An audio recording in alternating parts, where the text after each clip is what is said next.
Bonjour à tous, alors je voulais vous présenter ma première page 30-30, donc c'est peut-être pas facile à croire pour beaucoup.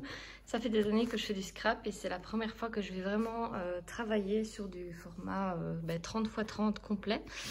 Donc vous voyez ici j'ai la collection Clockwise de Stamperia sur laquelle j'ai complètement craqué, elle est vraiment magnifique. Et en fait je voulais partir, c'est un album où je fais une rétrospective, on va dire, sur la construction de ma maison, qui est toujours en cours hein, d'ailleurs. Et je voulais commencer par une ligne du temps sur l'acquisition de notre terrain à bâtir. Et je me suis dit, tiens, là, avec les horloges et tout, c'est bien pour une ligne du temps, ça peut être sympa. Je voulais un format pas trop classique.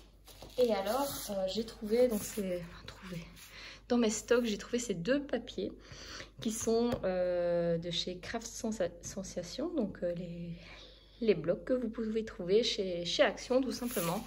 Et j'ai trouvé que les coloris se mariaient super bien avec la collection Clockwise. Et je me suis dit, ah c'est génial, pour faire des petits objets, ça va vraiment être très sympa. Et donc je suis partie sur des die en fait hexagonaux pour avoir des petites formes. Alors au début, je vais vous mettre une image.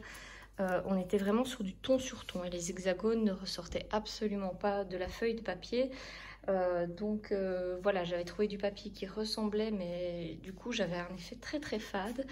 Et j'ai simplement ancré les bords avec de l'encre Distress brun foncé, ce qui les fait vraiment ressortir. Hein.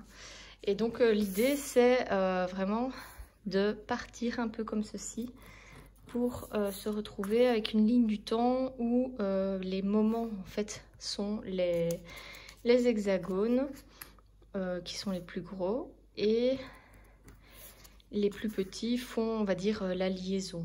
On va dire, par exemple, s'il y a 2 mois entre deux événements, je vais mettre un hexagone. S'il y a 4 mois, je vais en mettre 2. Je vais essayer de rester cohérente.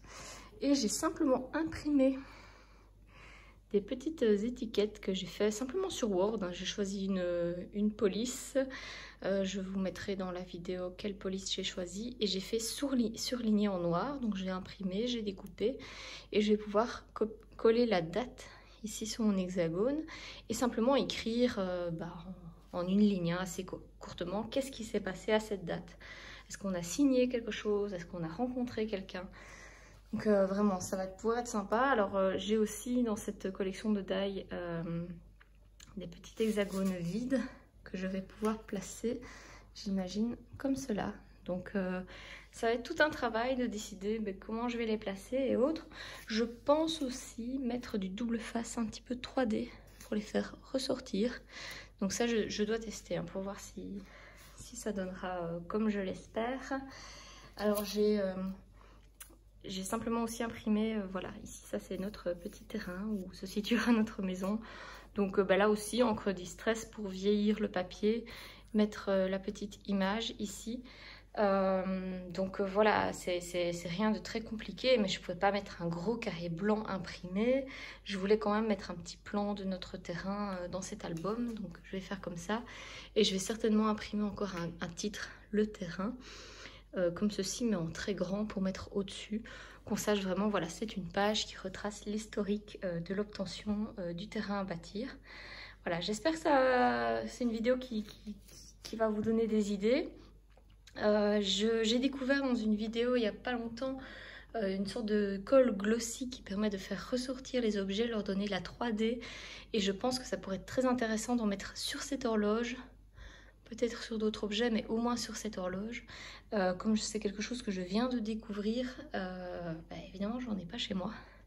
Donc, je vais essayer d'en trouver, sachant que j'ai déjà commandé pas mal pour le moment. Donc, ça m'embêterait de me retrouver avec des frais de port pour entre guillemets, un tube de colle. Et j'ai pas spécialement envie, entre guillemets, de racheter autre chose, parce que là, c'est du craquage complet. Donc voilà, au pire, je vais terminer ma page et je ferai l'effet glossy plus tard. Mais c'est vrai que j'aimerais bien voir l'ensemble terminé pour me dire, voilà, ça c'est une page, c'est tourné, je passe à la suite. Ensuite, voilà, j'aimerais bien peut-être utiliser le verso de la page.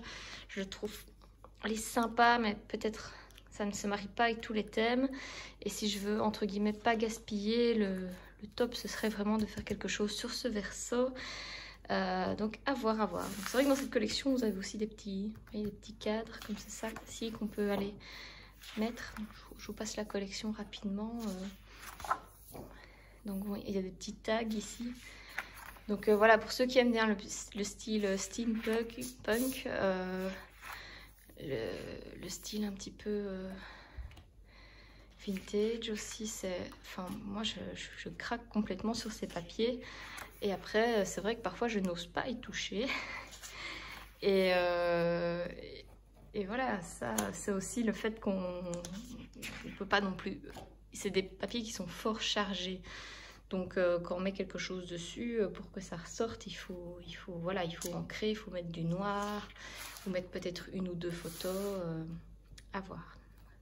Voici finalement à quoi ressemble ma page terminée. Donc comme vous voyez, j'ai enfin acheté le Glossy Accent qui donne vraiment un petit effet sur cette horloge. J'ai collé tous mes hexagones, donc j'ai aussi utilisé des hexagones creux pour un petit peu remplir l'espace. Les plus gros hexagones sont posés sur du double face un petit peu épais, vous voyez, pour donner un petit effet 3D. Et je suis assez contente du résultat. Ici, vraiment, j'ai donné un petit titre en fait que j'ai fait simplement, c'est du blanc écrit sur noir, imprimé avec mon imprimante, donc rien d'exceptionnel. Et j'ai donné le même format pour les dates et je suis plutôt contente du résultat. Dites-moi ce que vous en pensez en commentaire, n'hésitez pas à laisser un petit pouce et à me donner vos astuces.